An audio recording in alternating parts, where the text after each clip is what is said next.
Un moment tout aussi attendu à Dijon, la descente du Père Noël du toit de l'hôtel de ville. Tradition retrouvée cette année. Parents et enfants n'ont pas boudé leur plaisir ce soir. Muriel Bessard, bonsoir.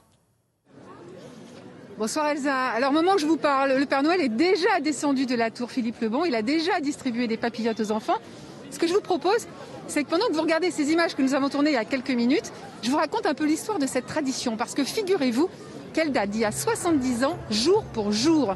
Elle a été créée par Félix Kir, le fameux chanoine Kir, maire de Dijon à l'époque, qui réagissait à quelque chose qui s'était passé la veille, le 23 décembre 1951. En effet, un mannequin à l'effigie du Père Noël avait été brûlé devant la cathédrale Saint-Bénigne.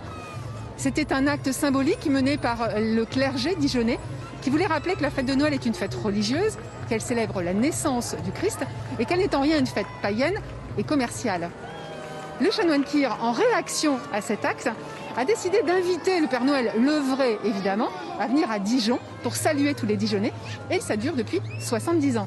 Alors à la suite de ce passage à Dijon, le Père Noël en général, il s'en va et il va dans tous les foyers du monde pour distribuer les cadeaux. J'imagine qu'il va aussi passer dans votre foyer, Elsa. Enfin bon, si vous avez été assez sage. J'espère, Muriel, je croise les doigts.